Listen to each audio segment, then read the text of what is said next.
자비하신 주님, 깊은 가을에 높은 하늘을 날아 어디론가 목적지를 향하는 철새들의 무리를 보면 저희에게도 날개가 있으면 좋겠다는 생각을 하곤 합니다. 땅의 인력에 이끌려 오랜 삶을 얽매여 살다 보니 저희가 하나님의 자녀이고 하나님의 형상이라는 사실을 잊으면서 살아갈 때가 있습니다. 세상의 빗거름엔 우리의 의식을 짓누르고 있는 염려와 걱정, 두려움과 근심의 매듭을 풀고 오늘 우리에게 주시는 말씀의 부력으로 저희 마음이 하늘로 높이 자유롭게 날아오를 수 있도록 주님께서 우리 포틀랜드 성결교회 신앙공동체의 양 어깨에 날개를 달아 주시옵소서. 고단한 일상에 몰두하고 있던 우리의 마음을 말씀으로 치유하여 주시고 회복시켜 주시옵소서. 주님의 말씀을 경청할 때에 꽉 차 있던 우리의 삶에 여백이 생기게 하시고 여유가 생기게 하셔서 오늘 함께 나누는 말씀의 교훈을 통해 은총의 충만함으로 삶을 살아갈 수 있도록 믿음과 용기를 주옵소서. 예수님의 이름으로 감사하며 기도드립니다. 아멘. 참 좋으신 우리 주님의 은총과 평화가 저와 여러분 가운데 있기를 바랍니다. 앞뒤 좌우에 계신 분들과 평화의 인사 나누어 주십시오.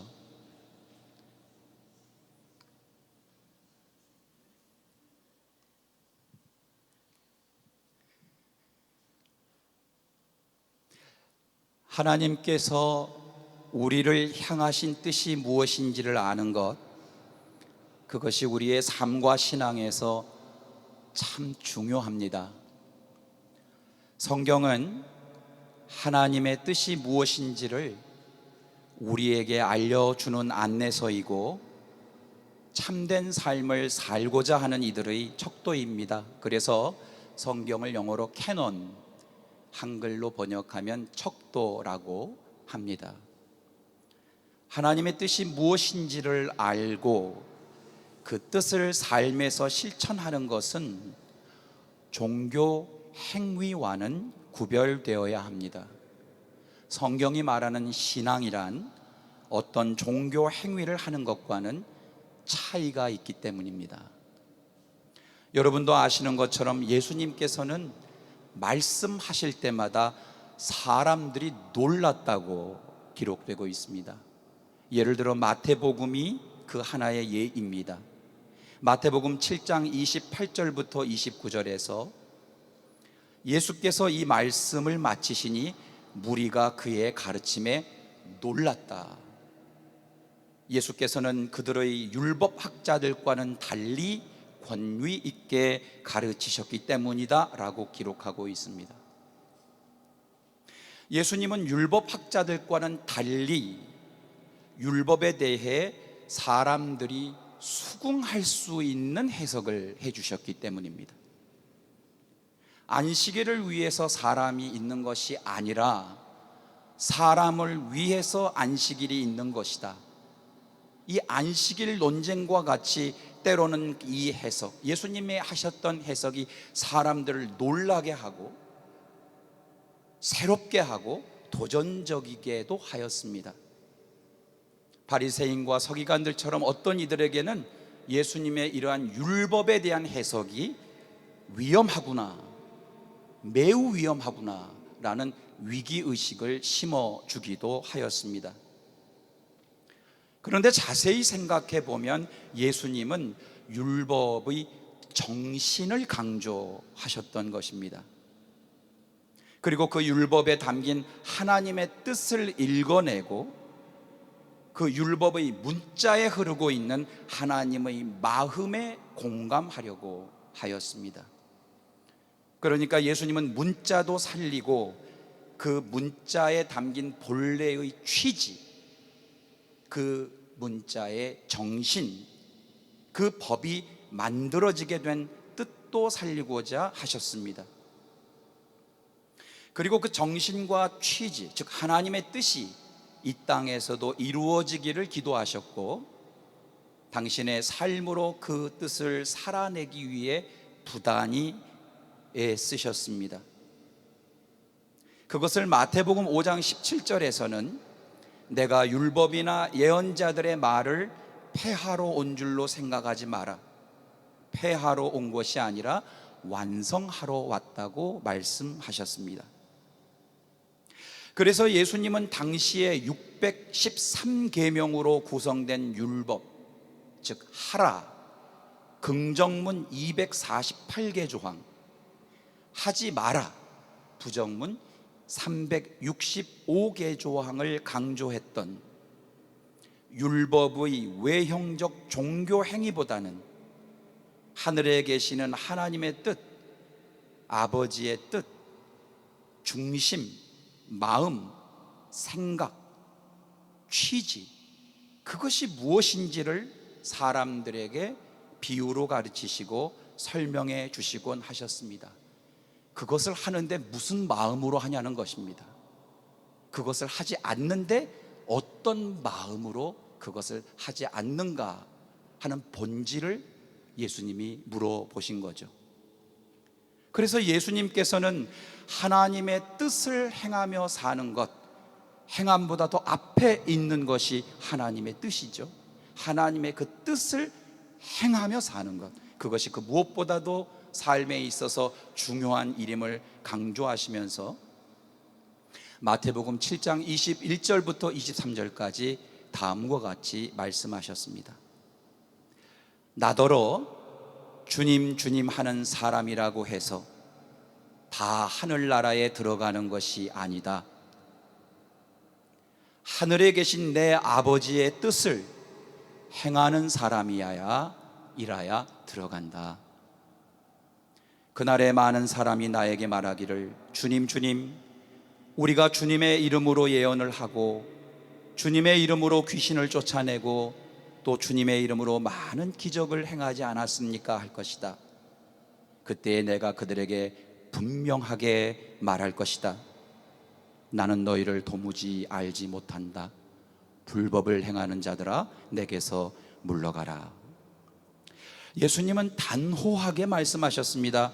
주님의 이름으로 하는 예언 행위, 주님의 이름으로 하는 귀신 추방 행위, 주님의 이름으로 하는 많은 권능들, 이 모두가 아무리 어마어마한 종교 행위라고 할지라도 그 열심히 있는 종교의 행위들이 하늘에 계시는 내 아버지의 뜻과 맞지 않다면 그건 전적으로 하나님의 법이 아니라 불법에 불과할 뿐이다 라고 단호하게 말씀하신 것입니다.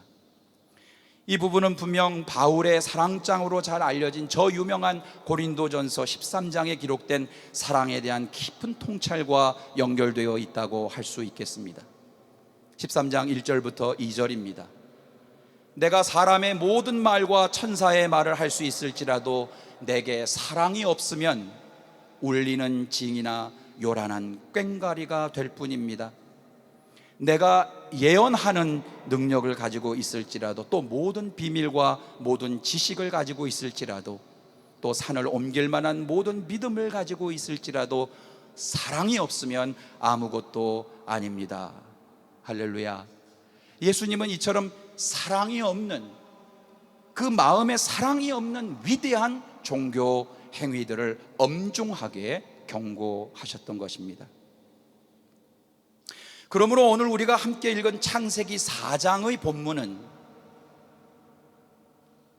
인류 역사가 시작된 이래 최초로 인간이 하나님에게 드린 첫 예배에 관한 기록으로서 성경이 기록하고 있는 인류 역사의 첫 형제였던 가인과 아벨이 벌였던 그 경쟁적인 제물 혹은 예배를 드리는 종교 행위에 대한 하나님의 뜻을 분명하게 보여주고 있다고 하겠습니다.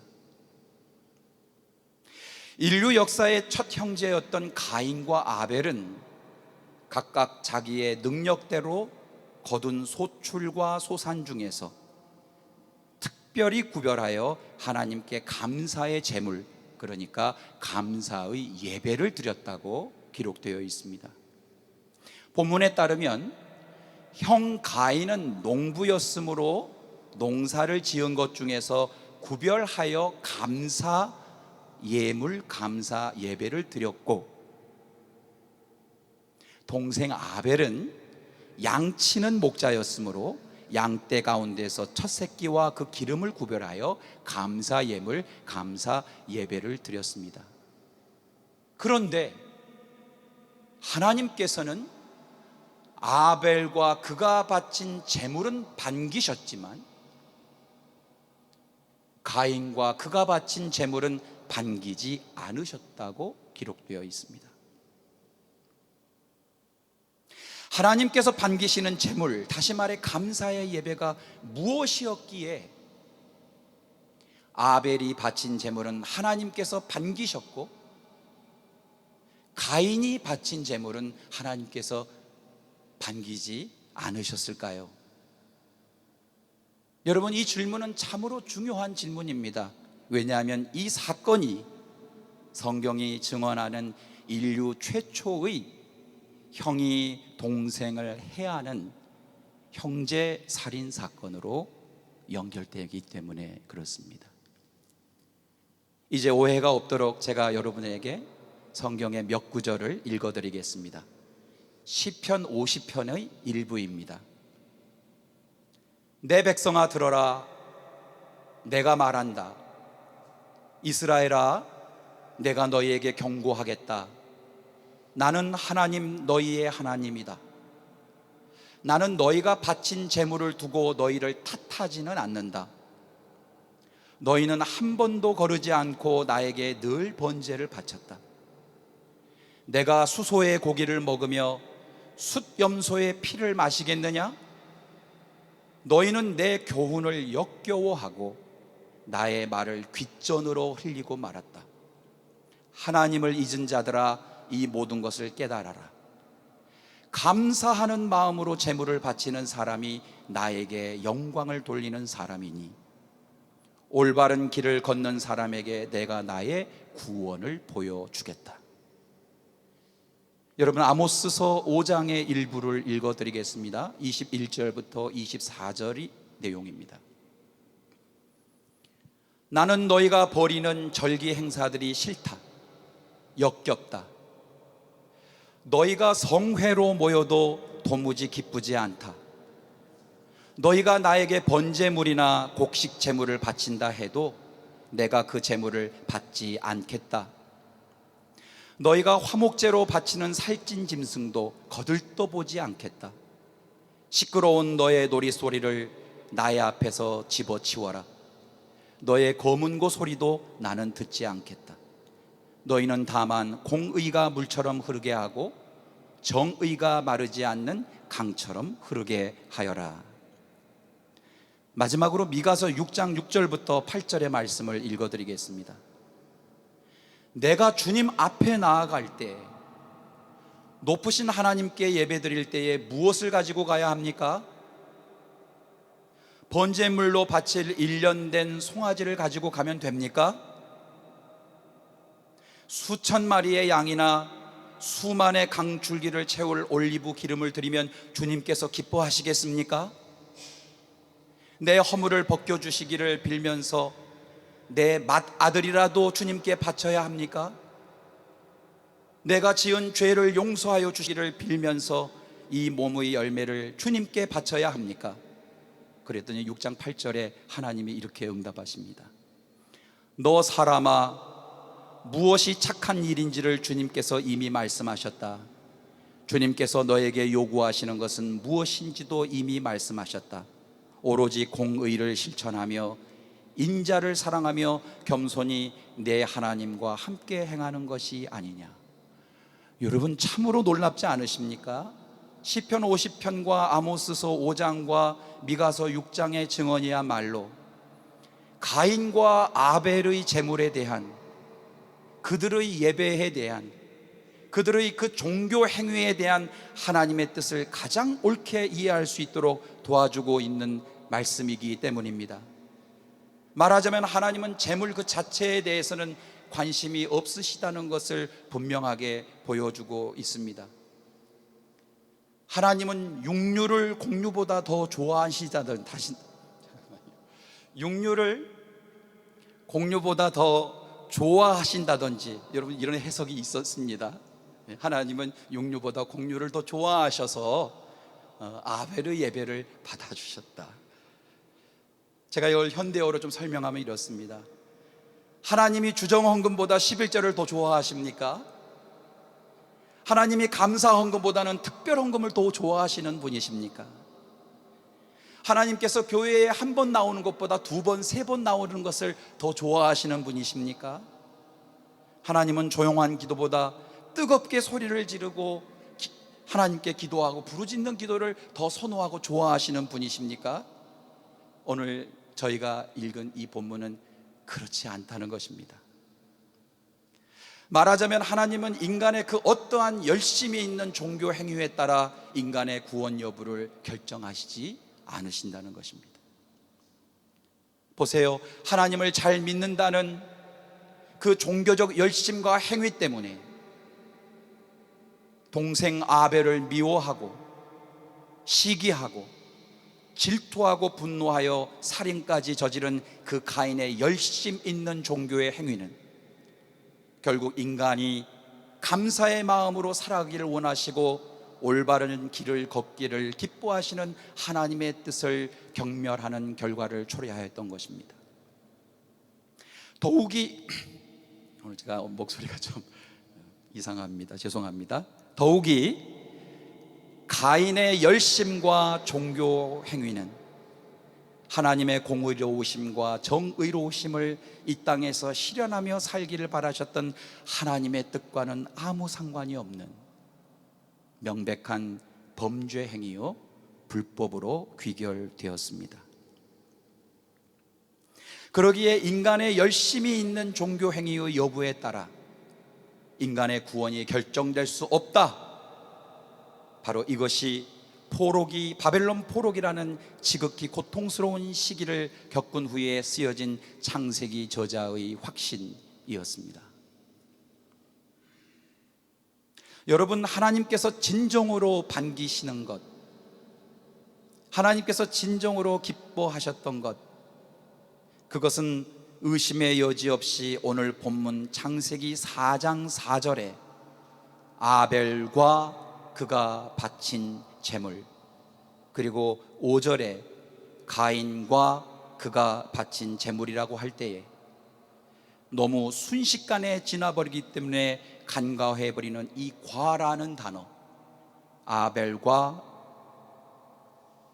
가인과, 그것이 그리고라는 뜻이고 영어로는 and인데 이것을 너무나 쉽게 간과해버리기 때문에 우리가 그 뜻을 알지 못합니다. 말하자면 창세기의 저자는 이 가인과 아벨과 할 때 그리고라고 하는 말로써 제물을 바치는 그 사람 혹은 그 사람의 인격, 인간성, 사람됨과 그리고 그가 들고 온 제물을, 그가 드리는 예배를 엄격하게 구분하고 있습니다. 다시 말해서 하나님께서는 아벨의 사람됨을, 그의 인격을 먼저 반기셨기 때문에 그러므로 그 아벨이 바치는 제물, 예배 행위도 반기시고 기뻐하셨다는 것이고, 가인의 사람됨과 그의 인격을 반기지 않으셨기 때문에 그러므로 그 가인이 바쳤던 제물이든지 행위든지 예배든지 그것을 하나님이 반기지 않으셨다는 그런 의미입니다. 말하자면 하나님은 제물을 보시기 전에 먼저 그 제물, 즉 예배드리는 자의 마음의 중심과 인간됨됨이, 사람됨, 속사람, 그의 뜻과 마음가짐, 그의 인격을 먼저 보신다는 그런 말씀입니다. 여러분, 사무엘상 16장 7절도 이러한 하나님의 뜻을 뒷받침하고 있습니다. 하나님이 사무엘에게 말하십니다. 나는 사람이 판단하는 것처럼 그렇게 판단하지는 않는다. 사람은 겉모습만을 따라 판단하지만 나 주는 중심을 본다. 여러분, 가인의 인격에 어떤 문제가 있었을까요? 왜 하나님은 가인의 인격을 반기지 않으셨을까요? 제가 답을 드릴까요? 제 솔직한 답은 모릅니다. 모릅니다. 너무나 짧은 본문 때문에 가인의 인격이 어떤 인격인지를 여러분들에게 설명드리는 것은 너무 억지스러운 해석이 될 것 같습니다. 그리고 참 많은 해석들이 있습니다. 지면의 한계 때문에 제가 또 설교의 한계 때문에 설명드리지 못하지만 다만 제가 묵상하면서 추측컨대 그의 동생을 향한 질투와 시기심의 어떤 그 저열한 감정이 은밀하든 노골적이든 형제 관계를 어긋나게 한 것으로 보입니다. 여러분, 질투와 시기심은 사소한 것처럼 보이지만 우리가 인생 살면서 다 경험해 보잖아요. 이것이 늘 적개심과 분노의 감정으로 연결될 때가 많고, 그때 이 질투는 정말 큰 사건을 낳을 때가 많습니다. 파괴적인 결과를 낳게 되지요. 설교를 준비하면서 묵상 중에 제가 깨달은 바는 이렇습니다. 이 문제가 하나님의 인간 창조의 뜻에 대한 인간의 근본적인 오해에서부터 비롯된 것으로 보입니다. 인간이 처한 현실을 깊이 고민했던 창세기 2장에 의하면 하나님께서는 인간을 창조하실 때 처음에는 한 인간 아담만 창조하셨지만 곧 하나님은 이 혼자 있는 인간이 좋지 않다고 판단하시고 이 한 인간을 남자와 여자로 구별하여 그 둘이 더불어 함께 살게 하셨습니다. 그러나 그 구별의 의미는 아담과 하와가 결단코 둘로 이별하거나 분열하면서 살라는 것이 아니고, 비록 둘로 구별은 되지만 반드시 하나처럼 조화된 존재로 서로 더불어 책임을 지고 사는 사회적 존재로 함께 살기를 하나님이 뜻하셨다, 이렇게 기록되어 있습니다. 창세기 1장은 더욱더 신학적으로 이 창조 이야기를 심화시켜서 둘이 하나 되는 인간이 바로 다름 아닌 하나님의 형상이다라고까지 강조하고 있습니다. 여러분, 하나가 아니라 둘입니다. 어디까지나 둘이 하나가 될 때에만 그 인간이 비로소 하나님의 형상이라는 것이죠. 이해를 돕기 위해 여러분, 교회를 예수 그리스도의 몸이라고 하는데, 이는 다양한 배경을 가진 사람들로 구성된 신앙 공동체가 유기적으로 연결된 몸을 구성하는 기관들처럼 하나가 될 때라야만 그 신앙 공동체가 예수 그리스도의 몸이라는 것과 같은 맥락입니다. 오로지 한 사람으로만은 그리스도의 몸을 이룰 수가 없기 때문입니다. 오로지 한 인간으로만은 하나님의 형상을 이룰 수가 없고, 함께 있을 때라야만이 하나님의 모양, 하나님의 형상이다, 이런 말씀입니다. 그러나 아담은 하나님의 뜻을 오해하여 하나님으로부터 아담아 네가 어디 있느냐라는 첫 질문을 받았을 때 그 첫 인간 아담은 하나님, 당신이 내게 주셔서 나와 함께 더불어 살게 한 이 여자가 제 실수가 아니라 이 여자가 나무 열매 줘서 제가 먹었습니다. 그러니 제게는 책임 없습니다 라고 여자에게 책임을 전가했던 것입니다. 이러한 징후가 바로 에덴 동산 밖의 삶이 시작되었을 때에도 그의 아들들에게 여전히 나타나고 있습니다. 아벨을 죽인 형 가인을 향하여 하나님은 또다시 질문하셨습니다. 가인아, 내 아우가 어디 있느냐? 내 아우가 어디 있느냐? 이렇게 하나님께서 가인에게 질문하셨지만 역시 가인은 그의 아버지 아담보다도 더 대담한 어투로 대들며 퉁명스럽게 모릅니다. 제가 아우를 지키는 사람입니까? 라고 항변하였던 것입니다. 말하자면 저는 저고 아벨은 아벨이죠.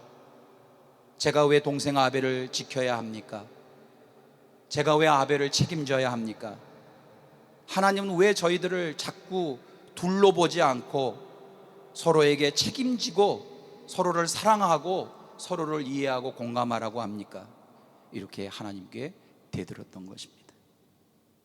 이렇게 하여 인류의 역사는 서로 하나 되어 내 몸처럼 상대를 아끼고 존중하고 도우며 축복하면서 하나님의 모양대로 하나님의 형상으로서 사랑하며 함께 한 몸처럼 살아가라는 하나님의 뜻을 외면하고 자기 마음속에 켜켜이 쌓인 폭력의 충동을 해소할 대상으로 자기보다 못한 약자를 미움의 표적으로 선택하여 서로 물고 서로 뜯고 서로 책임을 전가하고 서로를 찢고 싸우며 반목의 삶을 살아왔던 인간이 처한 현실을 창세기 저자는 한탄하며 인류의 역사를 깊이 성찰하면서 우리의 현재의 모습을 고발하고 있는 것입니다. 여러분, 하나님께서 우리 인간에게 주신 가장 큰 선물 중에 하나는 인간의 양심과 자유결정 의지입니다. 하나님께서는 우리를 로봇처럼 조종하지 않으시고 양심과 자유결정에 따라 선을 지향하고 선택하며 죄를 다스리면서 책임적인 존재로 살아가기를 원하셨습니다. 그러나 결국 인간은 서로에게 화를 내고 서로를 볼 때마다 얼굴빛이 달라지고 이웃에게 대들고 하나님께 대드는 삶을 선택하였다는 것이 창세기가 깊이 고민한 인간의 현실입니다.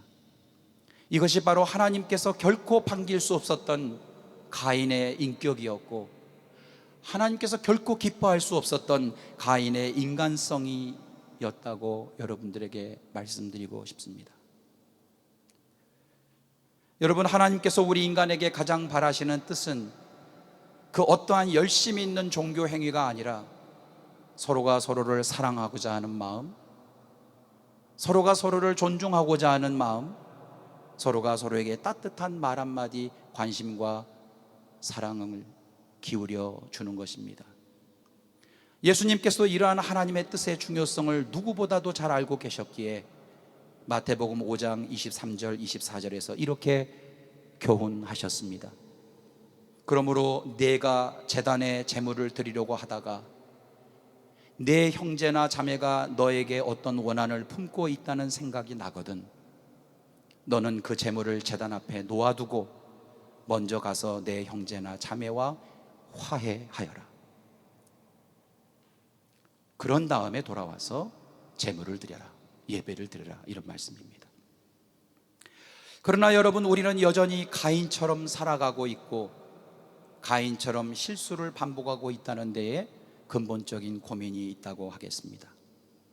그래서 어떤 예술가들은 우리의 인류를 가리켜 가인의 후손이다, 가인의 후예다라는 이런 표현을 예술작품, 영화의 제목, 소설의 내용 중에 나오기도 합니다. 동생 아벨을 무참하게 살해한 가인, 그는 모든 죄상이 대낮처럼 밝혀진 채로 하나님 앞에 두려워하며 다음과 같이 울부짖었습니다. 오늘 본문의 4장 13절에서 14절입니다.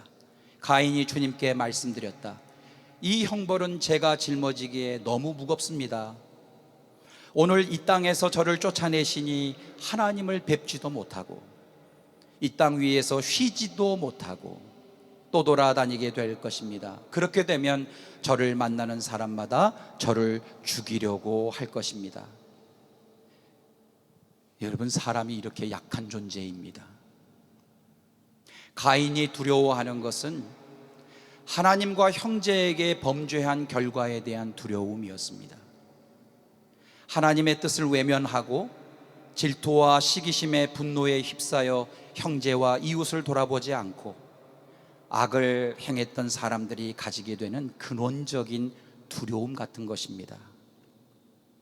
그는 비로소 자기가 처한 상황의 심각함을 깨달았습니다. 자기가 동생을 해하였으니 자기도 언젠가 그렇게 보복당할 것에 대한 두려움, 자기가 한 그대로 누군가가 똑같이 응징할 것이라고 하는 그런 두려움, 범죄한 인간이 가지게 되는 근원적인 공포와 두려움, 그것이 바로 가인의 두려움입니다. 이 가인이 느꼈던 두려움은 바로 가인처럼 살아가고 있는 우리 자신의 두려움이 아닐까도 생각해 봅니다. 때로는 가해자로서, 때로는 원하진 않지만 피해자로서, 가해자로서 살아가는 우리들의 삶의 현실, 이 현실이 바로 가인처럼 살아가는 우리의 현실 아니겠습니까?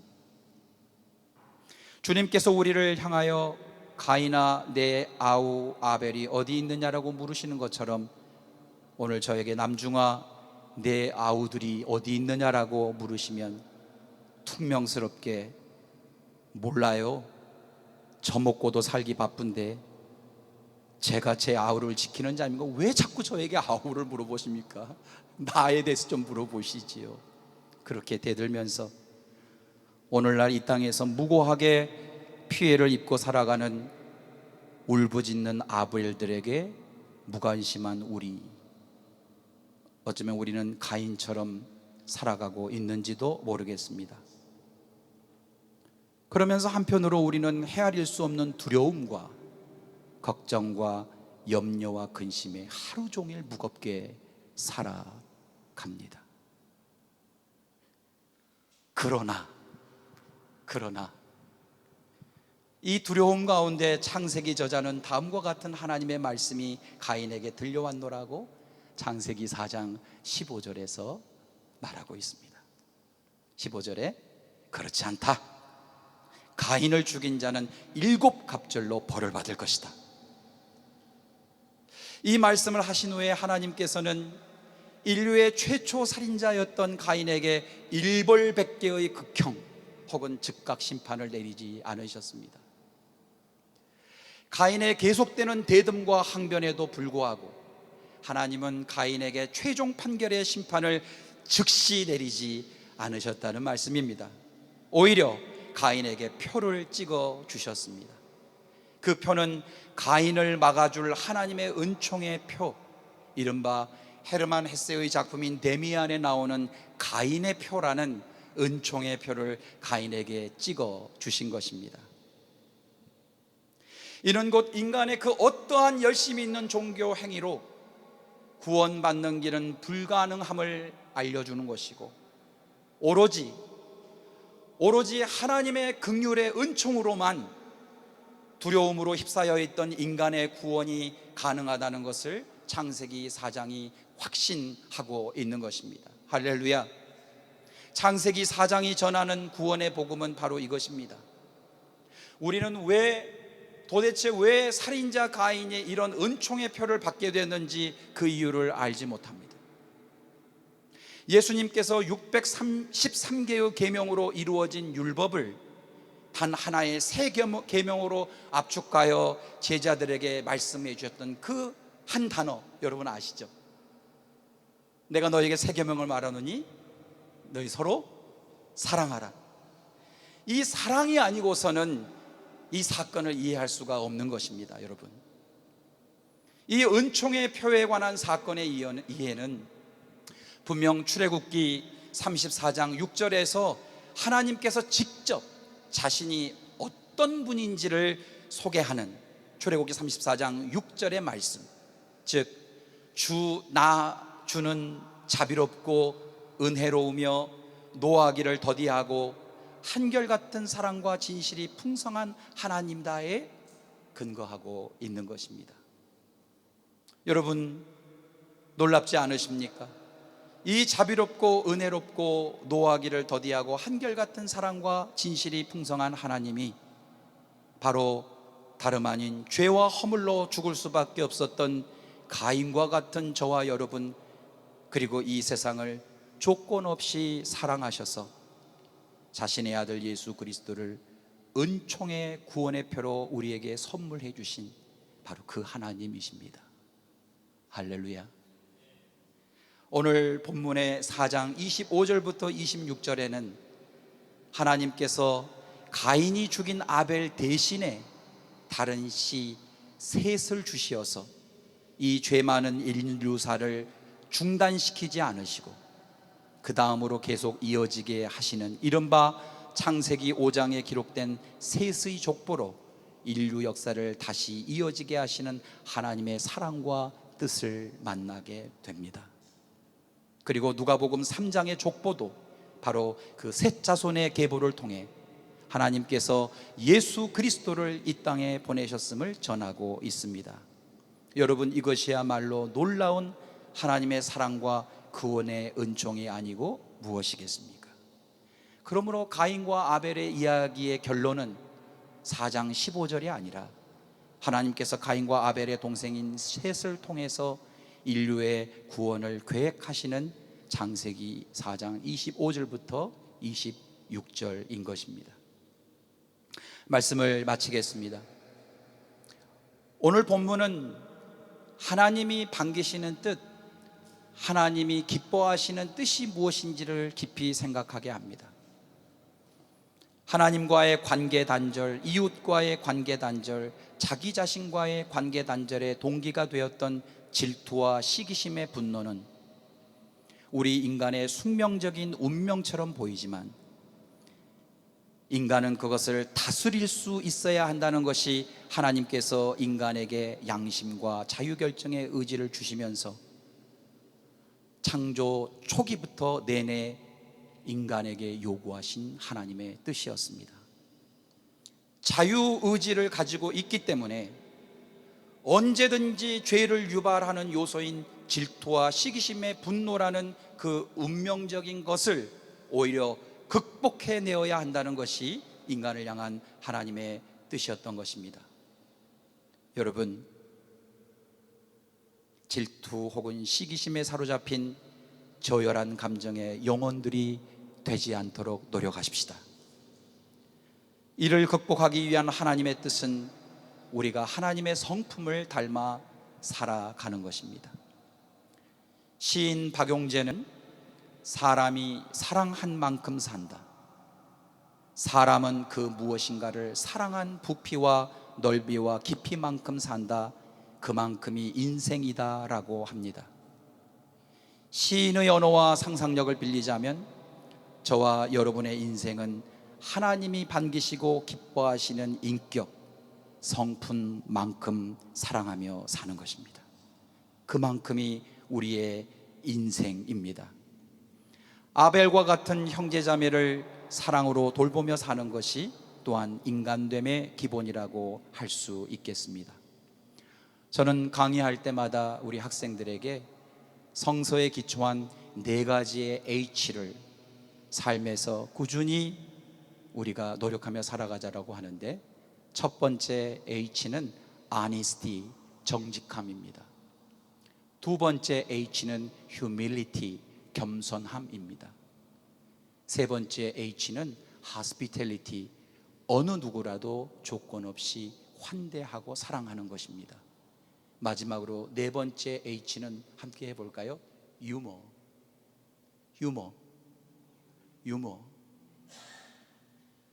웃으면서 사는 것입니다. 사람의 마음에 병이 들면 유머가 사라진다고 합니다. 여러분, 이번 한 주간 동안 오늘 우리에게 주신 하나님의 말씀을 깊이 생각하며 아벨과 아벨이 바친 제물의 뜻과 가인과 가인이 바친 제물의 그 의미를 음미하면서 환대하고 정의롭게, 그리고 겸손하게, 그리고 웃으면서 즐겁게 한 주 살아가시기를 축복하고 기도하고 응원합니다. 기도하시겠습니다. 자비하신 주님, 주님의 마음으로, 주님의 뜻으로 사람과 삶을 그리고 역사를 바라볼 수 있는 시간 주셔서 감사합니다. 말씀을 통해 터질 듯 부풀어져 있던 풍선처럼 근심과 염려로 살아가는 무거운 우리의 삶의 바람을 빼주시고 우리 주님의 은총과 구원의 숨결을 불어넣어 주셔서 감사합니다. 이제 삶의 자리로 돌아가 하나님 뜻을 따라 살겠습니다. 하나님 반기시고 기뻐하시는 인격과 성품으로 살아가겠습니다. 우리의 삶 전체가 하나님과 이웃에게 봉헌하는 예물이 되게 하여 주옵소서. 이런 우리의 다짐과 결단 가운데 주님 우리의 영원한 동행이 되어 주시옵소서. 우리 구주 예수 그리스도의 이름으로 감사하며 기도드립니다. 아멘.